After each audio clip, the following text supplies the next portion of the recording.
A veteran Navy SEAL arrived at a quiet cabin deep in the northern forest, expecting nothing more than silence.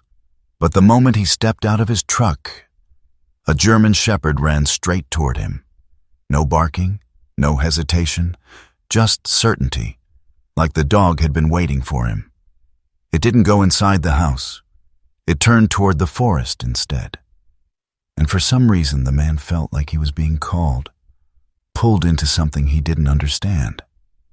In that moment, he realized this wasn't just a coincidence. Where are you watching from today? Like and subscribe to Veteran Dog Stories to follow the journey. The road into Iron Hollow had no signs, no fences, and no reason to exist. At least not one that Caleb Rowan trusted. It stretched ahead in a thin line of dust and pale stone, cutting through the northern forest like a scar that time had forgotten to heal.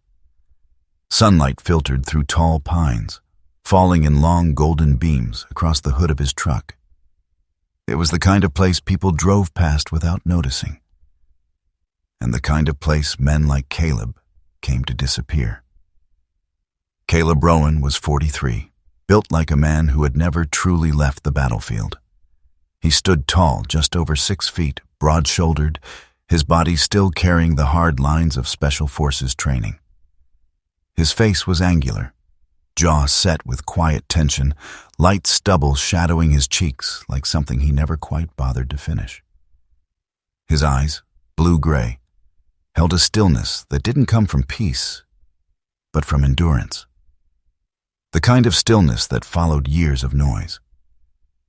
His dark brown hair was cut short, military style, with early strands of silver creeping in at the temples. He wore the same outfit he always did.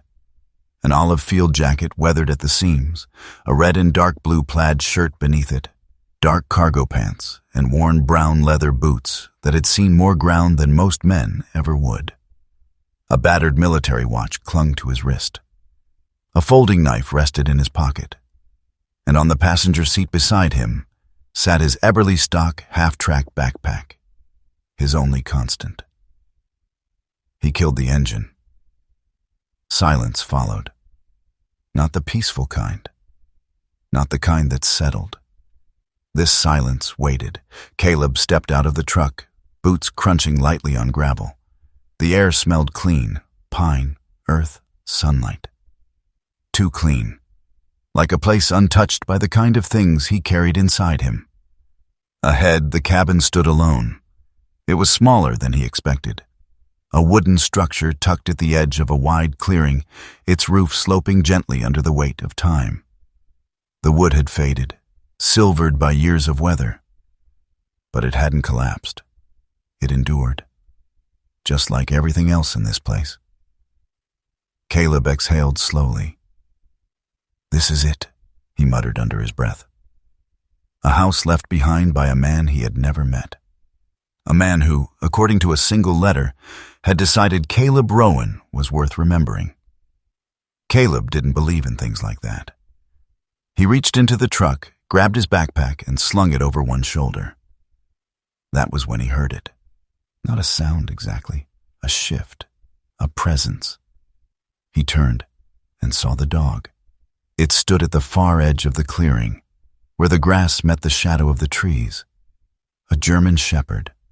Large, balanced, built with the kind of precision that didn't come from chance. Its coat was black and tan, short and dense, catching the sunlight in sharp contrasts. Muscles moved beneath its frame with quiet efficiency. Its stance was steady, alert, but not tense. Its eyes found him. Deep, focused, unblinking. The kind of gaze that didn't just see, it understood. Caleb didn't move. Neither did the dog. For a long second, they simply stood there. Two creatures measuring something neither of them had words for. Then, without warning, the dog ran. Not cautiously, not testing. It moved fast and direct, closing the distance between them with a certainty that struck something sharp inside Caleb's chest. He tensed instinctively, weight shifting, ready for anything. But the dog didn't lunge, didn't bark, didn't hesitate. It stopped just in front of him, close enough that Caleb could hear its breathing, steady, controlled. Close enough that he could see the faint wear on the animal's coat, the small scars hidden beneath fur. This was no stray. This was a working dog. The dog stepped forward, lowered its head, and pressed its nose gently against Caleb's hand. Caleb froze. The contact was brief, deliberate. The dog inhaled, once, twice, and something changed. Not in the dog, in the air. Caleb felt it before he understood it. A shift, like recognition passing between them. The dog pulled back slightly, its eyes narrowing, studying him more closely now. Then its gaze dropped. To his jacket. Caleb followed its line of sight. The olive field jacket. Old, worn, and not originally his. It had belonged to his father, a man who had also worn silence like armor. Caleb swallowed. The dog stepped back, not retreating, assessing. Then it turned, just turned, and began walking toward the forest. No glance back, no signal, no command, just movement. Caleb stared after it, something tightening in his chest. "That's it?" he said quietly. "You just show up and walk away?" The dog didn't respond. Didn't need to. Caleb ran a hand through his hair, exhaling sharply. He looked at the cabin, then at the forest, then back at the dog, already nearing the tree line. He felt it then. That pull. Not curiosity, not obligation. Something older, something he didn't trust. "I'm not doing this," Caleb muttered. His voice sounded smaller than he expected. The dog reached the edge of the trees and stopped. It didn't look back, not once. It simply stood there, facing into the forest, as if it already knew. Caleb would follow. Caleb stared at the animal's back, jaw tightening. "Damn it!" The word slipped out before he could stop it. Because he already knew the truth. He hated things he couldn't explain, and this was already too much. He shifted his weight, took a step forward, stopped. His hand clenched slightly. There was a time when he followed instincts like this without question, when hesitation meant death. But that time was supposed to be over. He had left that man behind. Hadn't he? The dog didn't move, didn't urge, didn't wait. It simply existed at the edge of something Caleb wasn't ready to name. And somehow, that was worse. Caleb exhaled slowly. "Just a look," he muttered. "That's it." He adjusted the strap of his backpack and walked. Each step felt heavier than it should. The ground shifted from gravel to grass, from grass to soft earth. The air cooled slightly as he neared the trees, the sunlight thinning into scattered fragments between branches. The forest wasn't dark, but it wasn't open either. It held things, sounds, smells, memory. The dog moved again, slipping between the trees with quiet ease. Caleb followed. Branches brushed against his jacket. The scent of pine deepened. Somewhere in the distance, a bird called once, then fell silent. They walked for several minutes. No path, no markers, just the dog and the direction it chose. Caleb's senses sharpened without permission. Every sound, every shift, every small detail. Old instincts waking up like something he had buried but never killed. "Great," he muttered under his breath. "Exactly what I needed." The dog slowed, then stopped. Caleb halted a few steps behind it. "What is it?" The dog didn't answer. Of course it didn't. It stood still, ears slightly forward, body balanced. Not tense, not relaxed. Ready. Caleb stepped closer, looked past it, and frowned. There was nothing there. Just trees, just earth, just light filtering through leaves. He glanced down at the dog. What am I supposed to be looking at? The dog didn't move, didn't blink. It simply held its position. Caleb felt that tension again, that quiet, insistent pressure, like standing on the edge of something invisible. He looked forward once more. This time, slower, careful, and then he saw it. Not clearly, not all at once, but enough. A subtle depression in the ground, a shift in the earth, a place where something had been disturbed, long ago or recently, he couldn't tell. Caleb crouched slightly, eyes narrowing. "Well," he murmured. "That's new." The dog finally moved. Just one step, positioning itself between Caleb and the spot, blocking him. Not aggressively, but deliberately. Caleb looked at it. The dog looked back, and for the first time since it had appeared, Caleb understood something. This wasn't random. This wasn't coincidence. And this dog wasn't asking. It was deciding. Caleb straightened slowly. A long breath left his chest. "Yeah," he said quietly. "I had a feeling." The forest didn't answer, but it listened. And somewhere in that silence, something had already begun.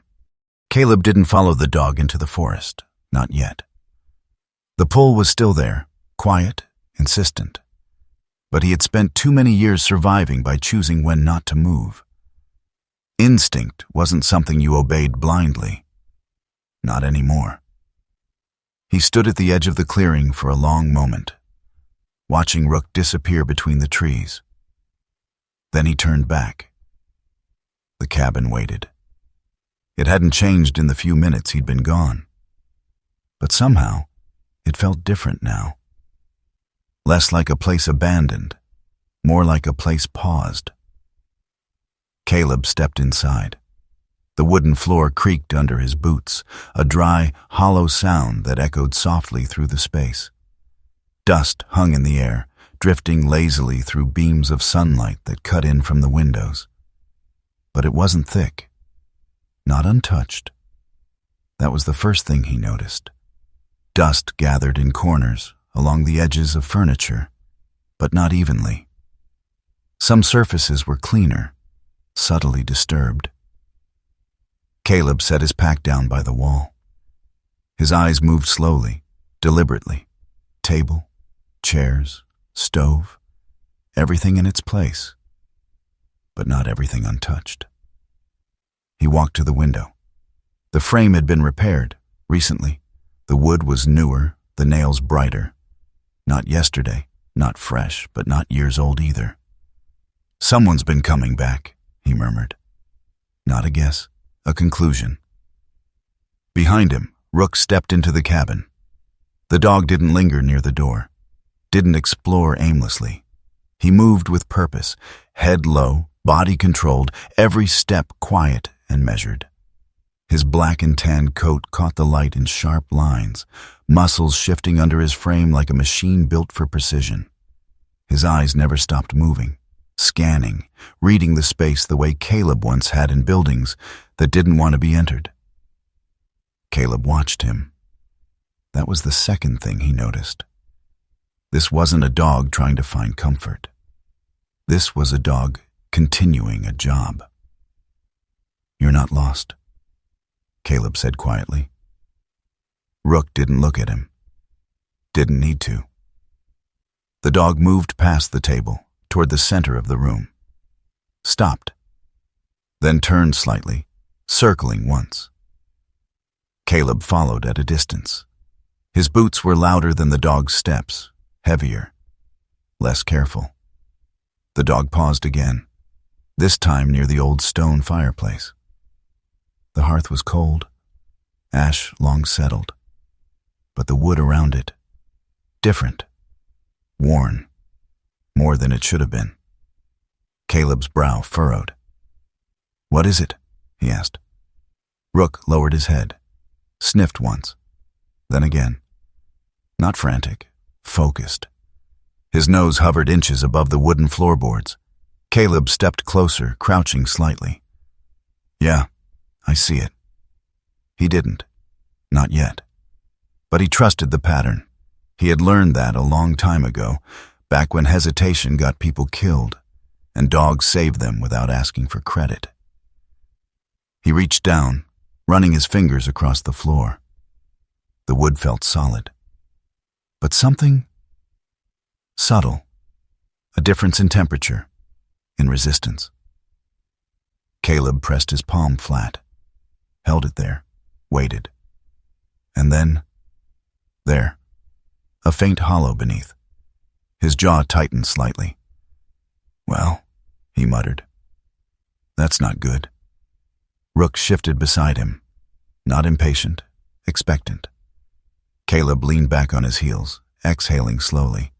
His gaze drifted across the room again. But now, everything looked different. Not random, arranged, intentional. His eyes landed on a shelf against the far wall. A few books, old, worn. He stood, walked over, and pulled one free. A journal, leather-bound, edges frayed. He flipped it open.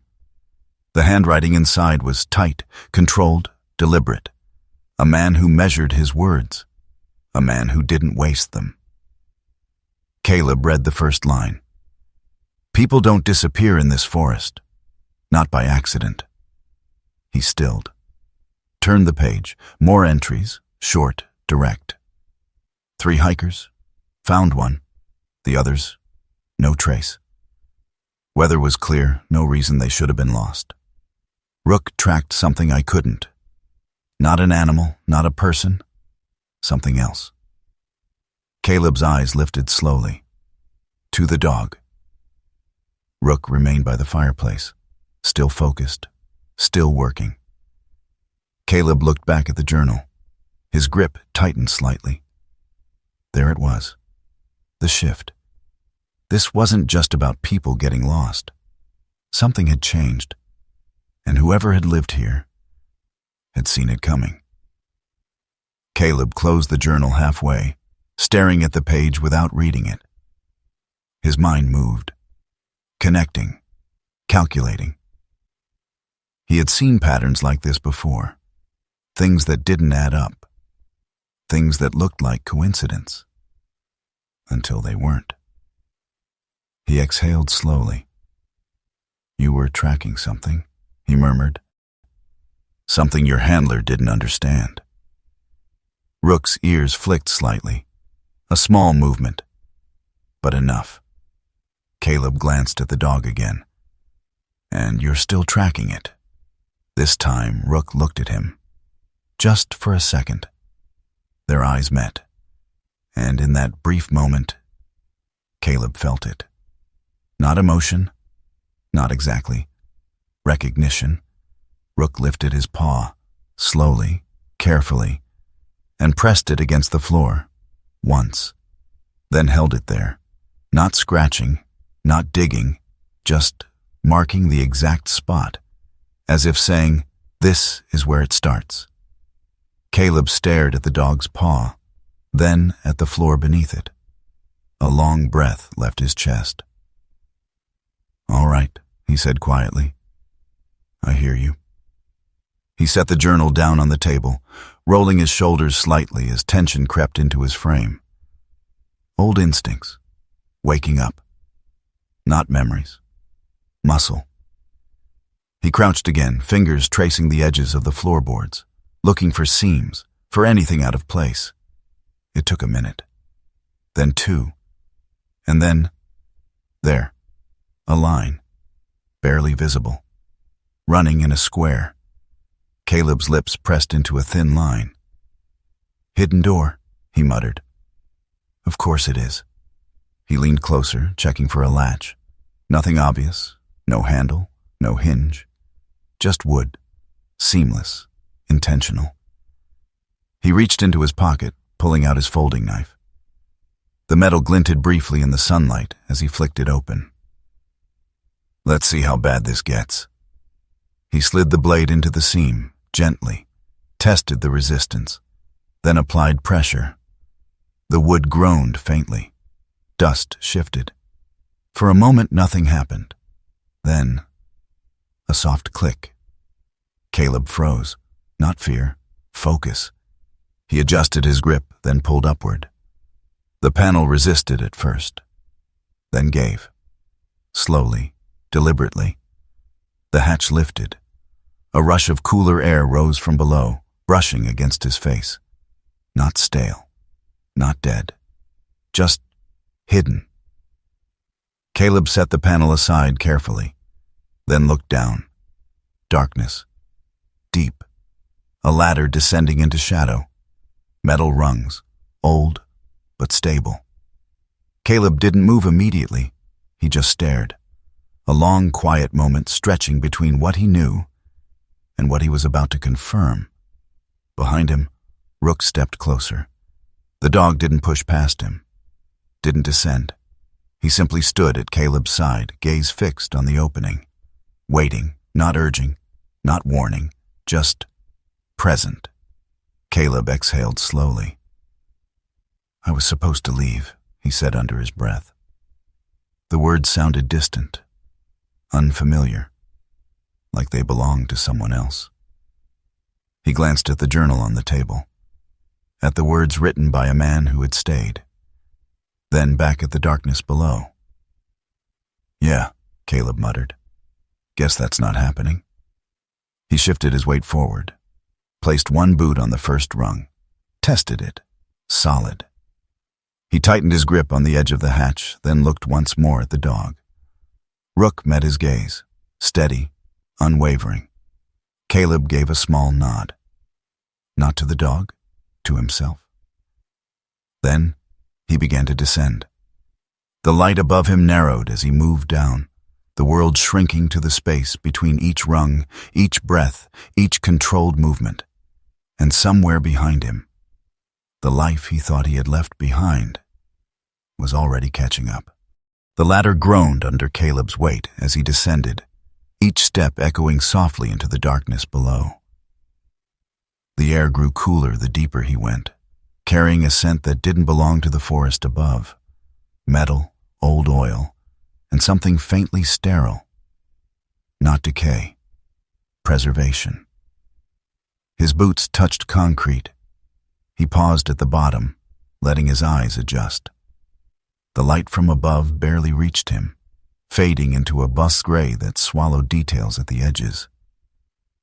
Caleb reached out, fingers brushing along the wall. Rough surface. Then, a switch. He hesitated for half a second, then flipped it. A weak flicker, a low hum, and the bunker came to life. The light wasn't strong, but it was enough. Caleb straightened slowly, scanning the room. It wasn't what most people would expect from a hidden space. Not a clean, organized bunker. Not military precision. This place had been built piece by piece. A steel table stood in the center, scratched and dented from years of use. Shelves lined the walls, some wooden, some metal, holding supplies that didn't match each other. Medical kits, ropes, water containers, old radios, tools that had seen too many repairs. Nothing uniform. Everything functional. This wasn't planned, Caleb murmured. It was continued. He stepped forward, boots quiet against the concrete. On the far wall, maps were pinned up, layered over each other, edges curling with age. Handwritten notes filled the margins. Some markings were faded, others looked fresh. Caleb leaned closer. Routes, coordinates, symbols he recognized, safe paths, danger zones.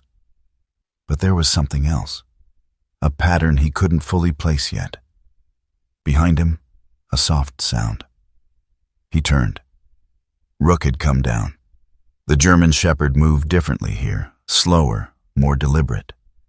His black and tan coat caught the dim light, highlighting the tension in his muscles. His head stayed low, eyes scanning the space not out of fear, but recognition.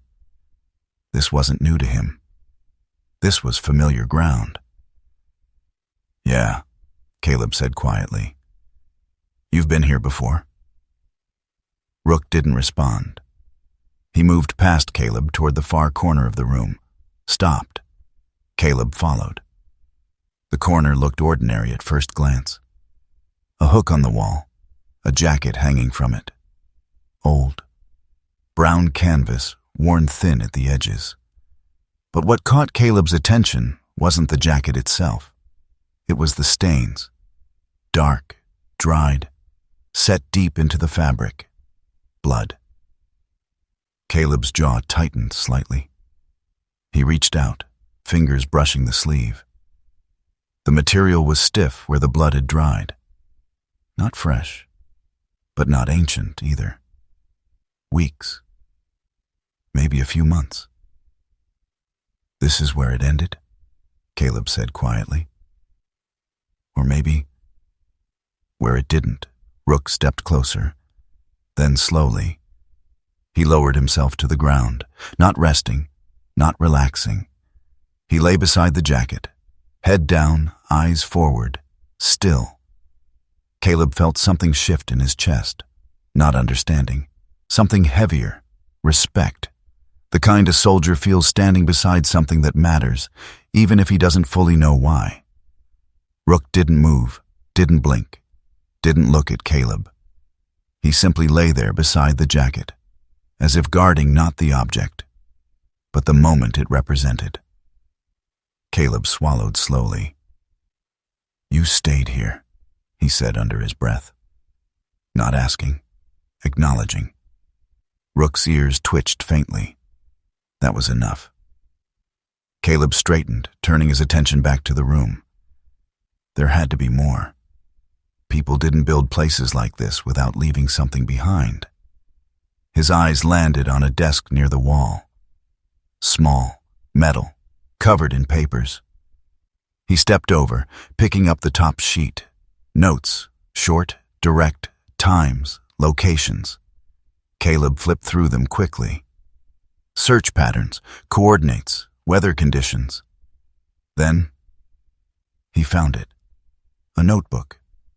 Different from the others, leather-bound. He opened it.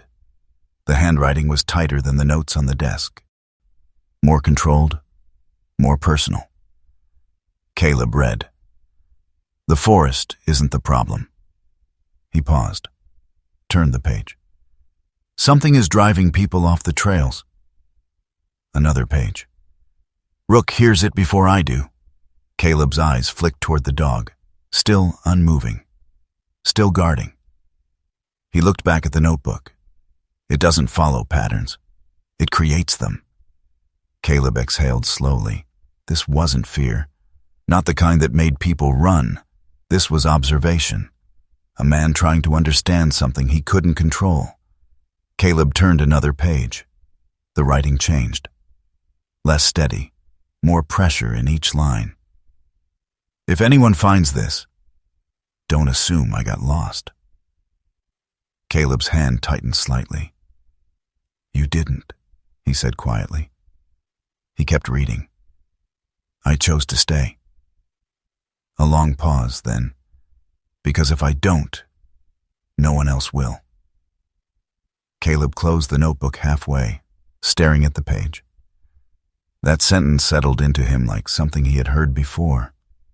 Not in words, in action, in choices. He looked up again, at the maps, at the supplies, at the jacket.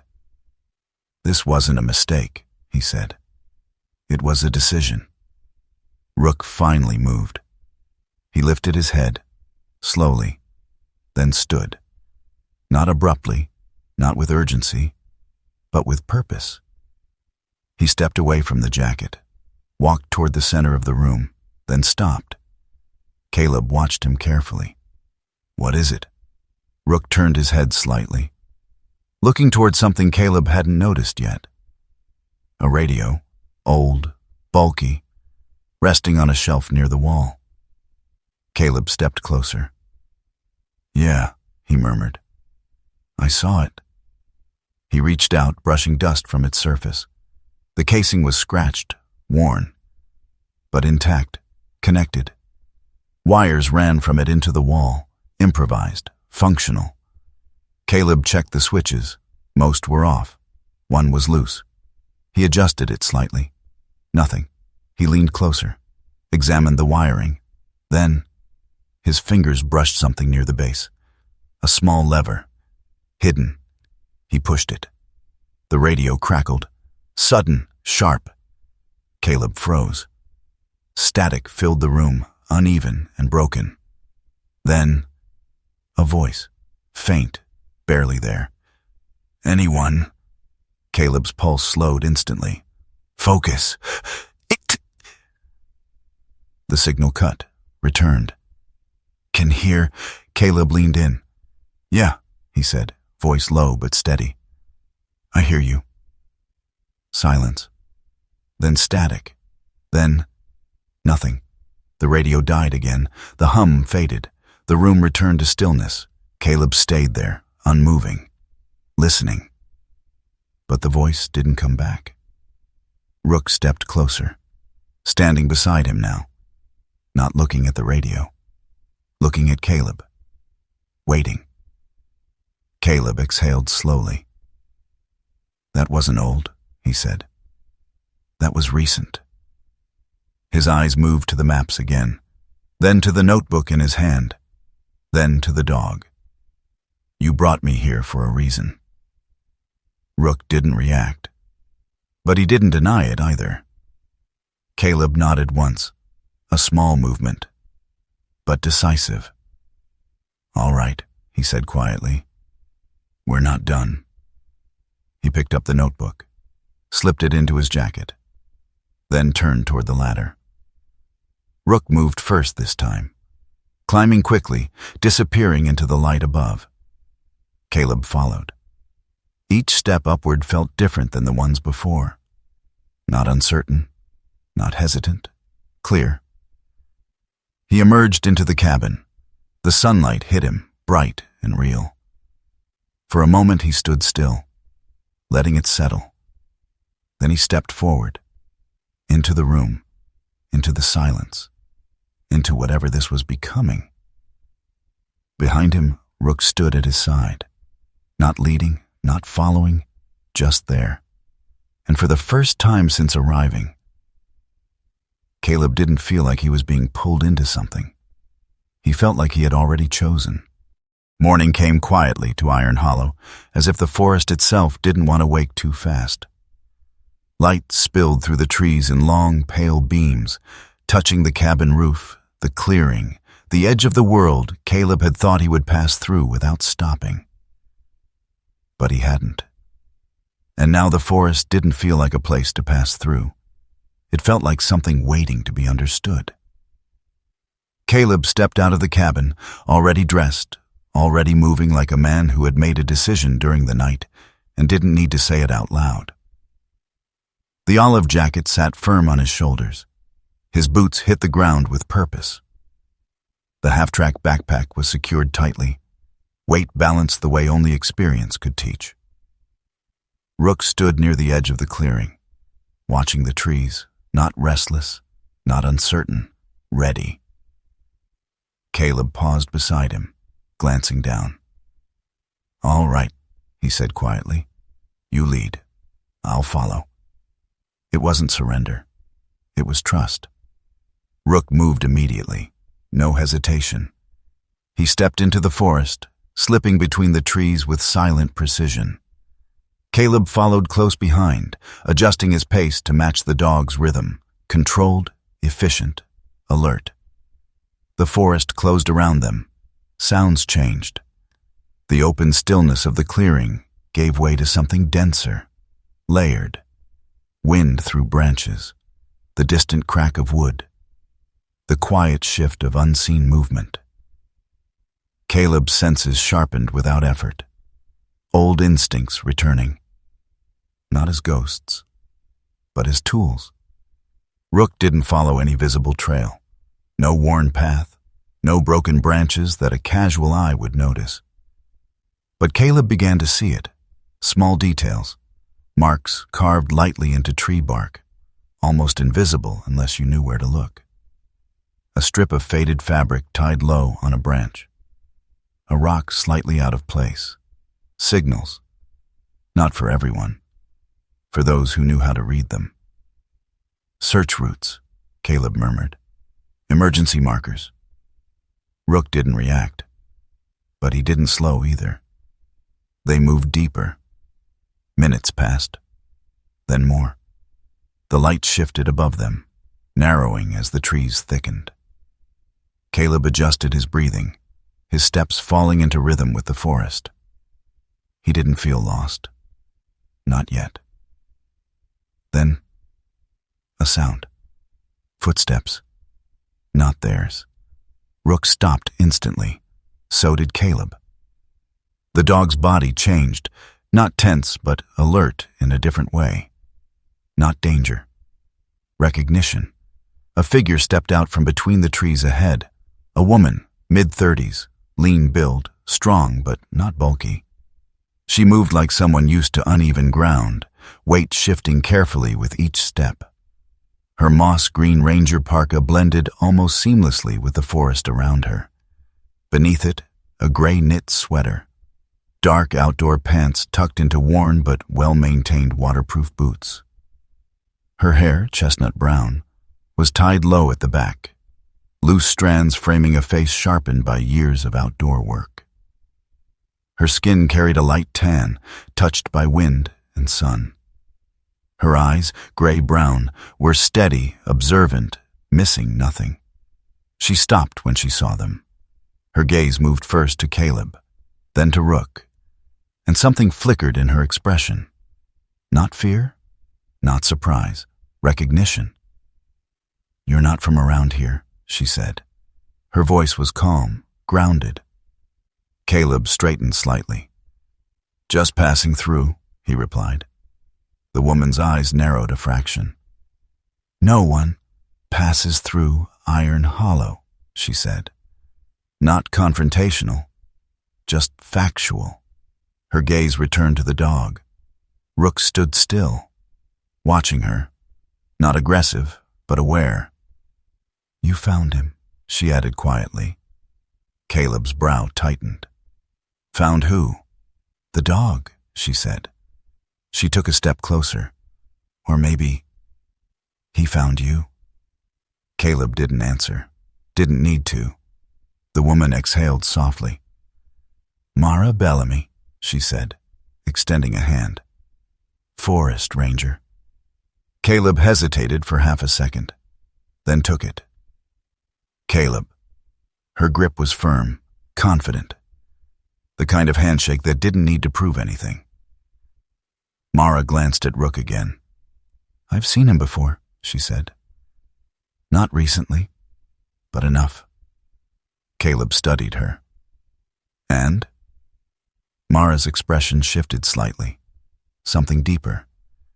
"I used to think I imagined it," she said. "When I was a kid, I got lost out here. Storm rolled in fast.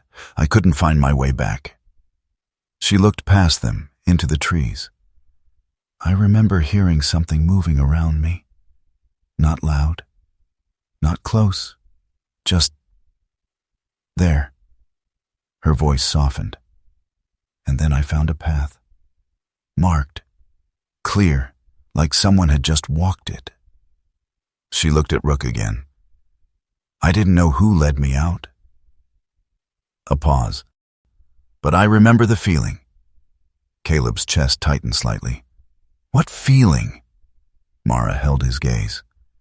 "That I wasn't alone." Silence settled between them. Not heavy, not uncomfortable. Just understood. Rook moved suddenly. Not forward, not away. He stepped to the side, stopped at a patch of ground, and began to dig.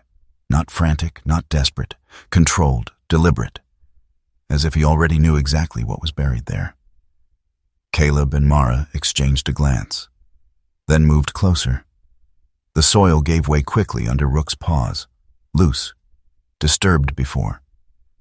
Within seconds, something surfaced, leather, darkened with age.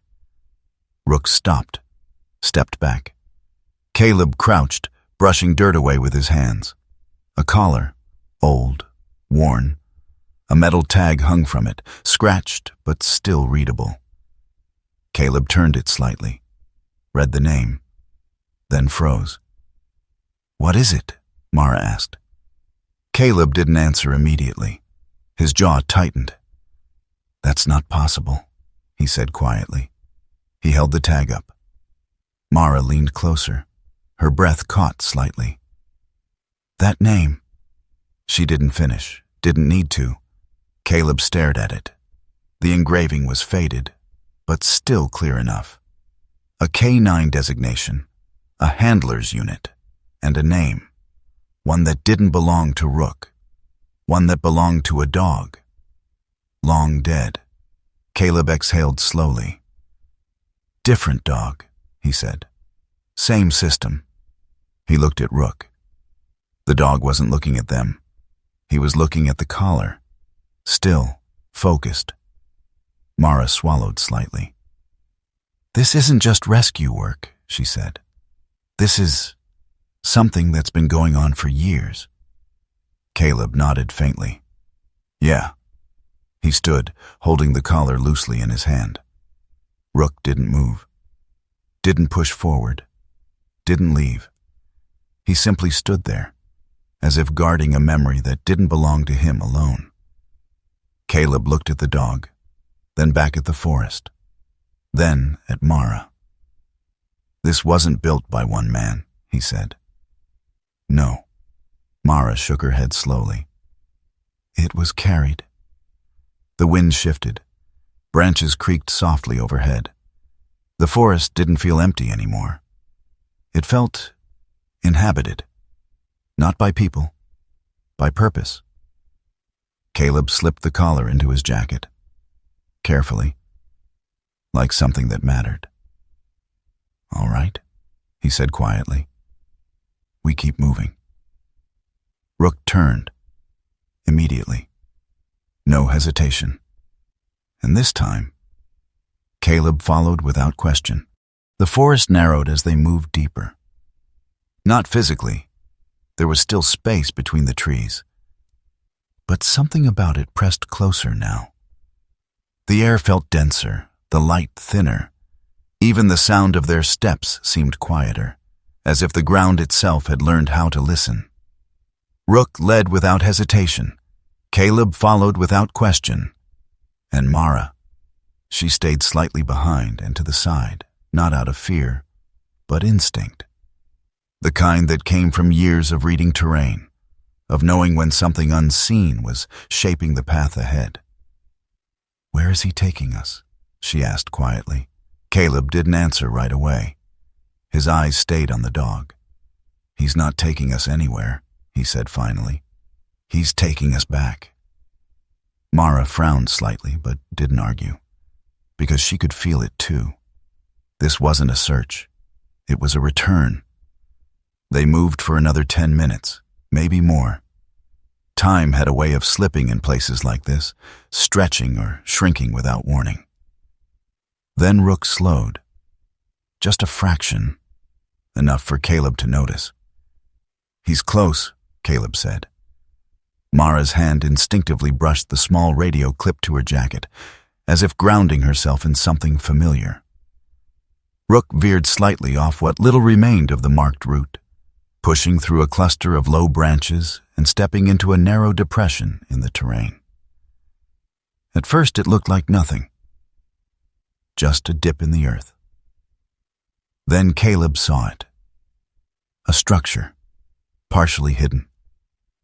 Wood and metal, collapsed in places but not abandoned. A secondary bunker, smaller than the one beneath the cabin, rougher, more exposed. This wasn't meant to be permanent, Caleb said quietly. Fallback position, Mara added. Rook approached the entrance, stopped. His body shifted, not tense, not aggressive, but aware in a different way, alive. Caleb stepped past him, crouching near the opening. The door wasn't fully closed. It hung slightly ajar, the hinges rusted, but functional. Scratches marked the surface, recent. From inside, a faint sound drifted out. Not mechanical, not environmental, human. A breath, uneven. Caleb's expression hardened instantly. Someone's in there. Mara moved closer, lowering her voice. Alive? Caleb listened. Another breath. Faint. But there. Barely. He pushed the door open slowly. It creaked, a long, tired sound. Then silence again. Caleb stepped inside. The bunker was dim, lit only by a narrow shaft of light cutting through a crack in the ceiling.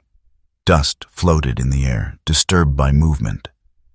And in the far corner, a man, curled slightly against the wall. Still. Too still. Caleb moved quickly but carefully, crossing the space in a few strides. He crouched beside him. The man was older, early 60s maybe. Thin, almost gaunt, like time had been taking small pieces from him without asking. His face was lined deeply, not just from age, but from years of strain. Gray hair clung unevenly to his head, and a short, rough beard framed a jaw that looked like it hadn't held a full meal in days. His clothes told their own story. A faded brown canvas jacket, worn thin at the elbows. A flannel shirt beneath, stained and wrinkled. Work pants darkened with dirt. Boots cracked from use. But his hands were strong, calloused. A man who had worked, fought, held on. Hey, Caleb said quietly, placing a hand on the man's shoulder. No response. Caleb leaned closer. Hey, stay with me. A flicker. The man's eyelids trembled. Then slowly, they opened. His eyes were pale gray, clouded with exhaustion, but sharp underneath, alive. He looked at Caleb, then past him, to the entrance, to Rook, and something shifted. Recognition. You, the man whispered. His voice was dry, barely more than air. You came back. Caleb's brow tightened. I think you've got the wrong... The man shook his head weakly. No, he rasped. Not you. His eyes stayed on Rook. The dog.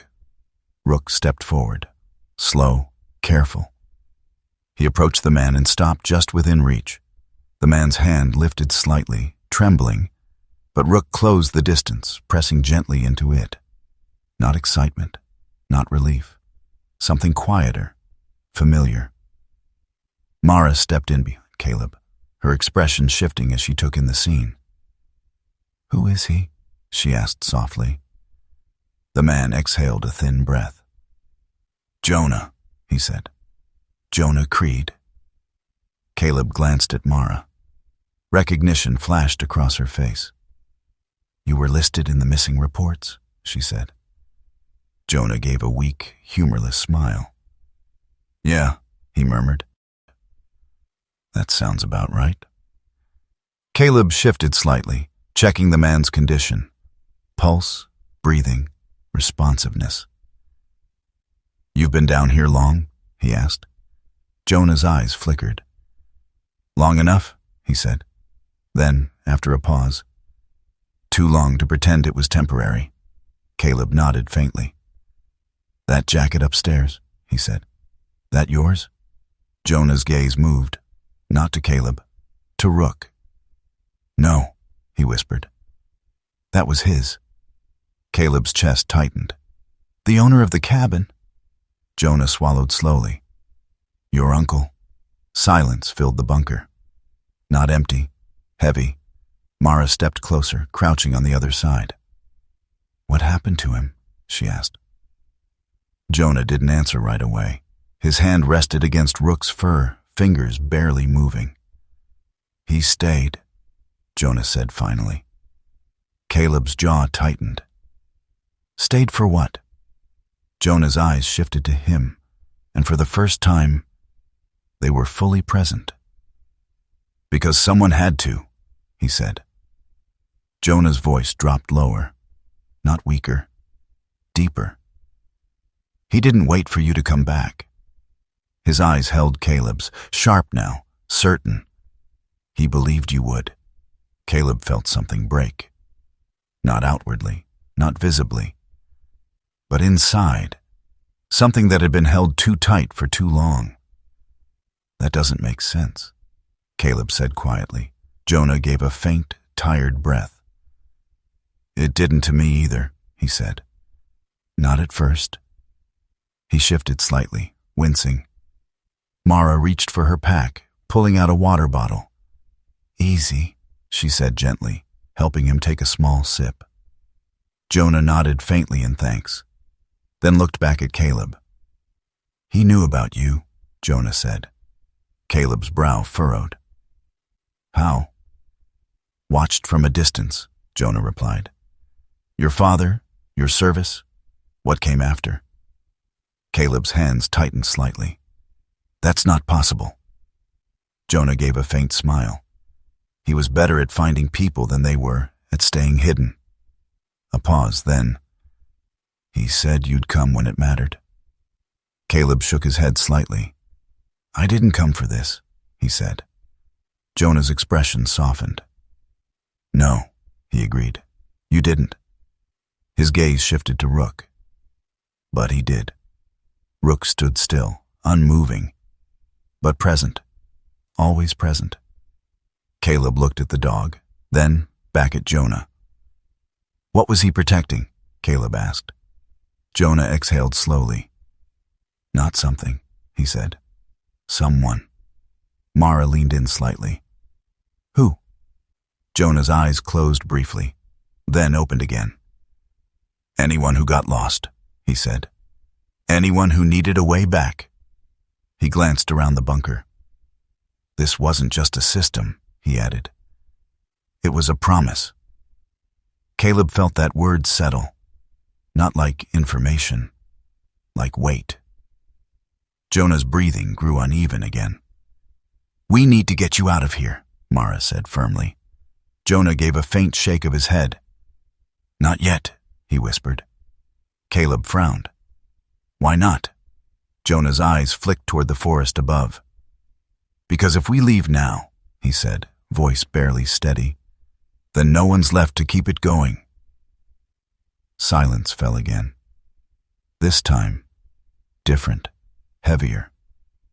Caleb looked at Mara, then at Rook, then back at Jonah, and something inside him shifted. Not a decision, not yet, but close, very close. The forest didn't feel the same on the way back. It wasn't darker, it wasn't louder, but it watched. Caleb felt it in the way the air pressed closer against his skin, in the way the silence no longer felt empty but occupied. Something had shifted, not in the forest itself, but in how he moved through it. He wasn't passing through anymore. He was part of it. Mara walked beside him, steady and alert, her eyes scanning ahead while her hand stayed near the radio clipped to her jacket. She didn't speak much now. Whatever this had become, it had gone beyond curiosity for her too. Behind them, Jonah remained in the bunker, alive but fragile, not abandoned, waiting. Caleb glanced at Rook. The dog moved slightly ahead, shoulders low, steps precise. His ears shifted constantly, catching things Caleb couldn't hear yet. His presence was no longer just guidance. It was direction. They reached the edge of the clearing just as the sound broke through the trees. Engines, low, distant, but unmistakable. Mara froze first, then Caleb. "That's not local traffic," she said. Caleb nodded faintly. No. The sound grew louder. Vehicles. More than one. Rook stopped. His body shifted, this time not in recognition, not in memory, in warning. Caleb's eyes narrowed. Company, he muttered. Through the trees, movement appeared. Dark shapes cutting through the light. Men. 3 of them at first, stepping into the clearing with the quiet confidence of people who believed they had control over the space they occupied. Then a 4th. He walked slower than the others. Measured. Intentional. Victor Hale. 48, tall, composed, his posture straight without stiffness. His dark coat, charcoal tailored even for the outdoors, sat clean against the chaos of the forest, untouched by dirt or time. Beneath it, a black high-collar sweater, fitted, deliberate. His boots were high-end leather, barely marked. Even here he looked like he belonged somewhere else. His face was long, angular, the lines sharp but controlled.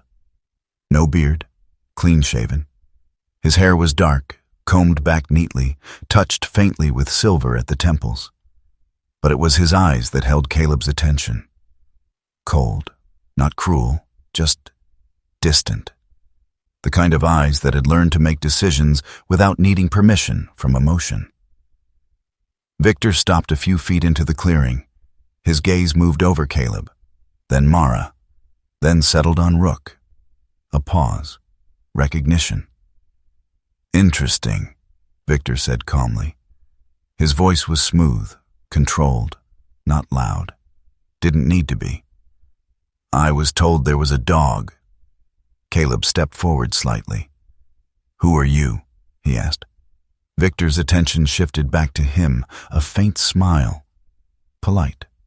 Professional. Victor Hale, he said, representing Northridge Extraction.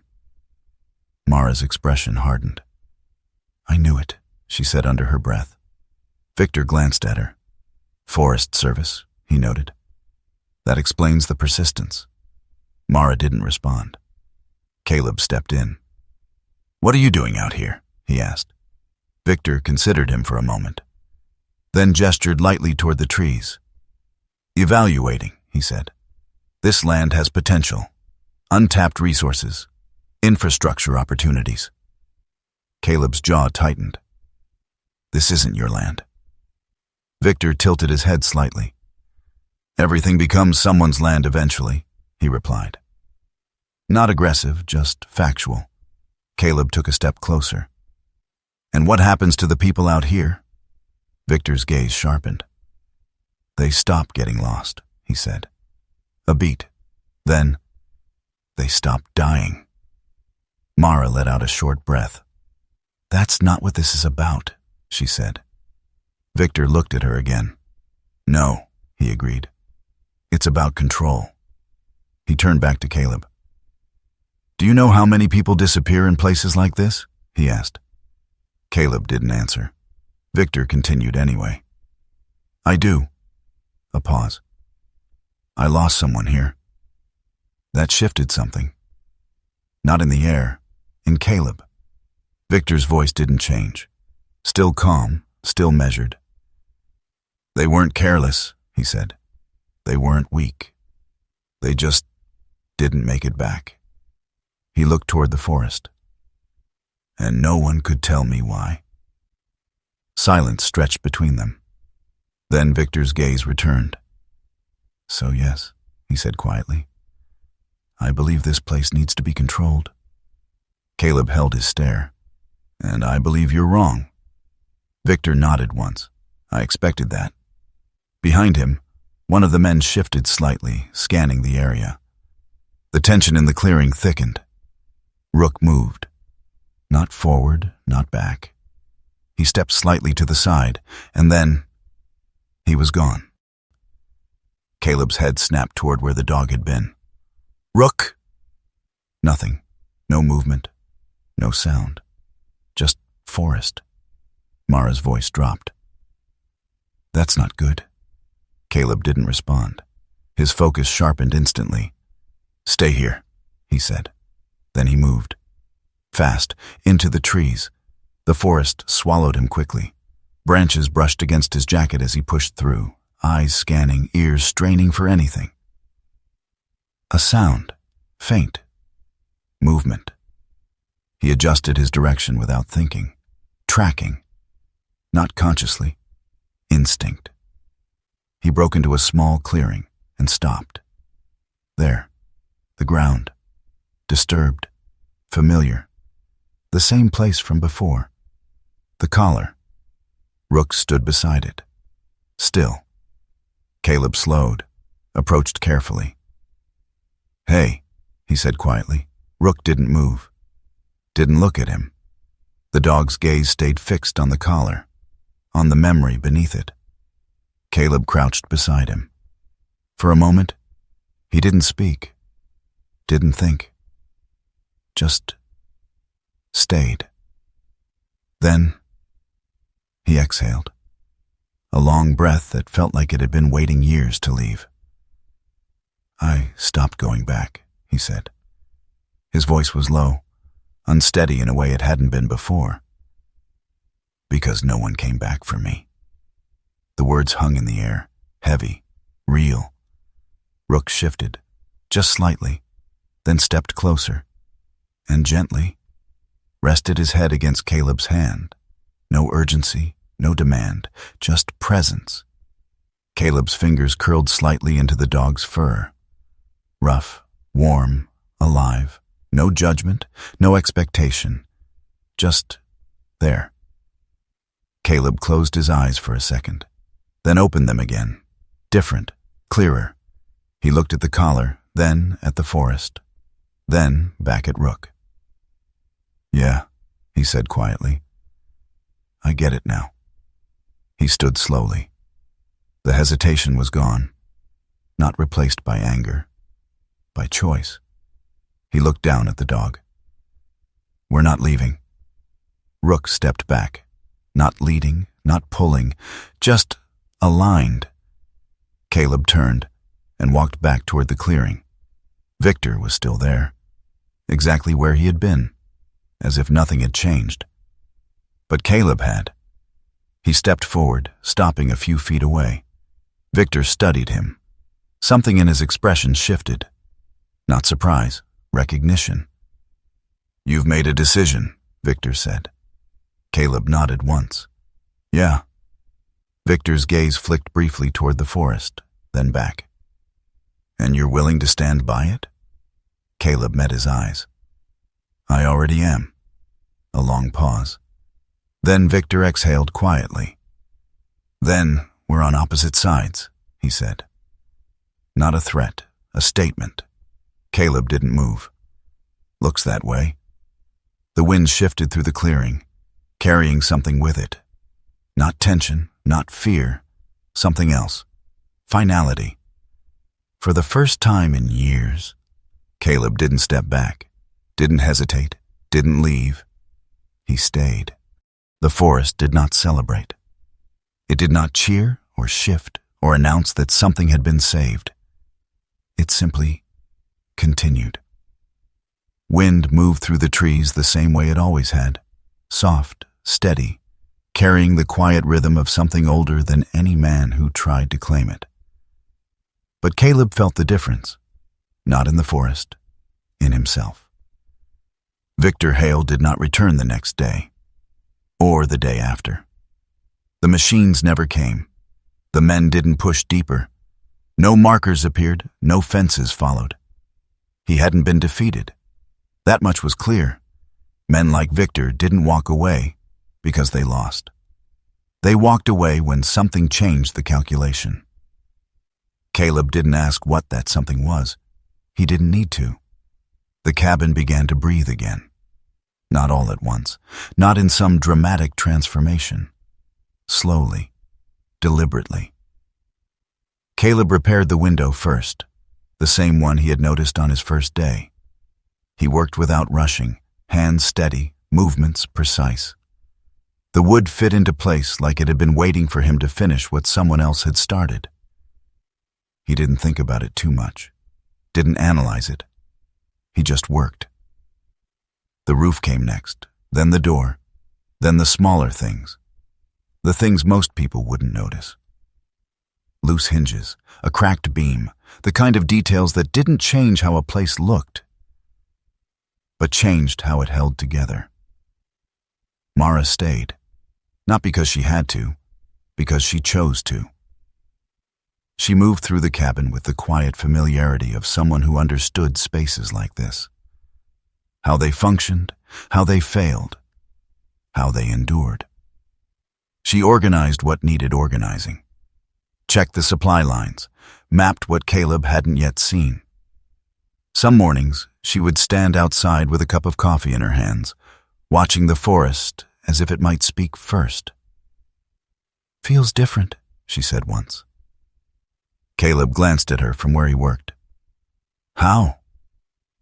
Mara shrugged slightly. "Less unfinished?" Caleb nodded. He understood that. Rook never asked for anything. He moved through the space like a shadow that had decided to stay. Most nights, he lay near the fireplace, body stretched along the wooden floor, head resting just enough to see both the door and the window. Not guarding, not exactly, just present. Caleb would sometimes sit nearby, leaning back against the wall, saying nothing. Not because he didn't have anything to say, because he didn't need to. The silence here wasn't empty. It held. Jonah recovered slowly.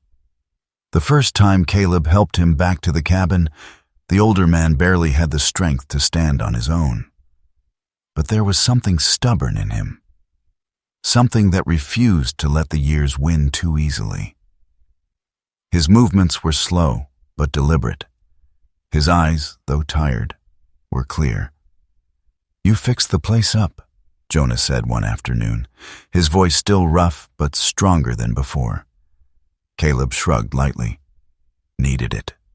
Jonah nodded, then glanced at Rook. "No," he said quietly. He needed it. Caleb didn't argue. Days passed, then weeks. The work didn't stop. It shifted. From repair to purpose. The maps in the bunker came back into use. Routes were walked again. Markers were checked, replaced, corrected. Caleb moved through the forest now with a different awareness. Not as someone passing through, as someone responsible. Rook remained at his side, always. But something had changed in the dog, too. Subtle. Barely noticeable at first. His steps were just a fraction slower. His pauses just a little longer. The way he looked at the trees, like he was remembering, not searching. Caleb noticed. He didn't say anything. Not yet. One morning, before the sun had fully risen, Caleb stepped outside. And Rook wasn't there. No sound. No movement. Just absence. Caleb's body reacted before his mind did. He scanned the clearing, nothing.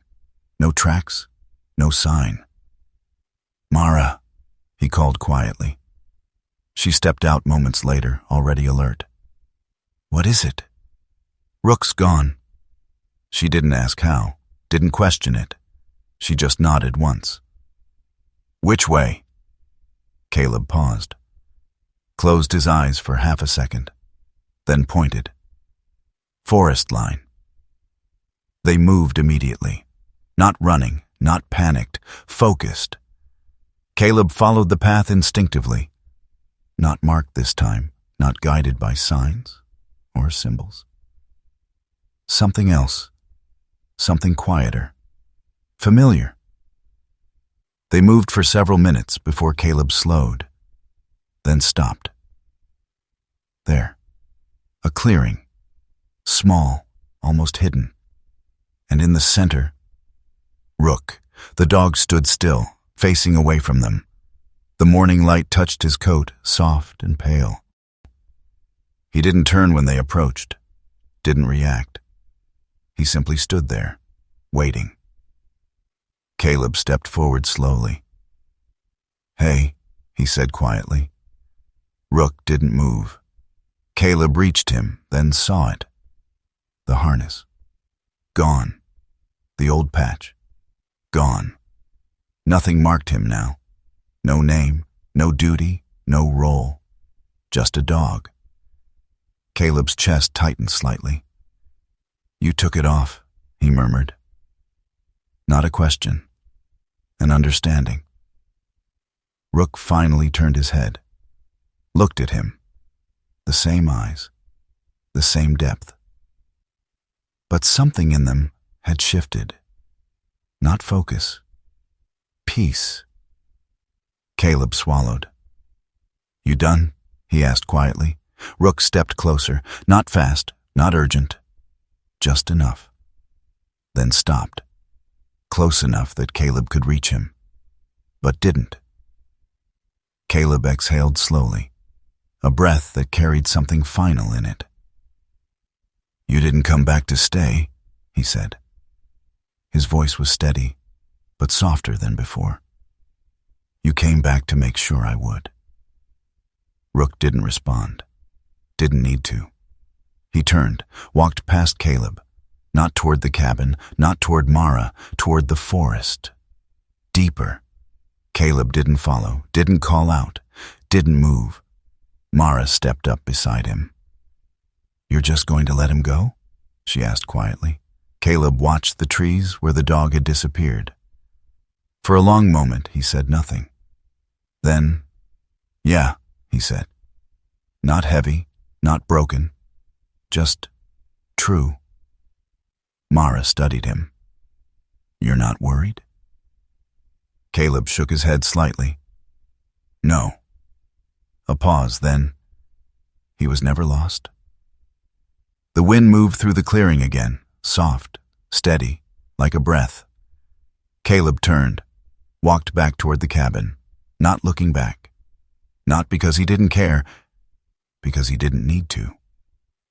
That night, the fire burned low in the hearth. Mara sat at the table, a cup of coffee in her hands.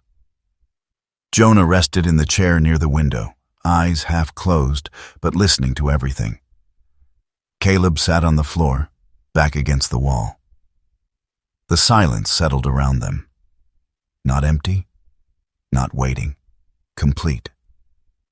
Outside, the forest moved as it always had, unchanged, endless. And somewhere within it, a dog walked without a harness, without a name, without a mission. Or maybe, for the first time, with none left to carry. Sometimes miracles don't arrive as light in the sky or voices from above. Sometimes they walk beside us quietly, on four legs, with steady eyes and a heart that refuses to give up on us. Maybe God doesn't always change our path. Maybe He sends someone or something to walk it with us, until we remember who we were meant to be. In our everyday lives, we all face moments where we feel lost, forgotten, or left behind. But this story is a reminder that you are never truly alone. Even in your darkest moments, there is guidance, there is purpose, and there is a quiet kind of love that refuses to leave you. If this story touched your heart, take a moment to share it with someone who might need hope today. Leave a comment and tell us where you're watching from and what this story meant to you. And if you believe in stories of loyalty, redemption, and second chances, subscribe to the channel so you don't miss the next journey.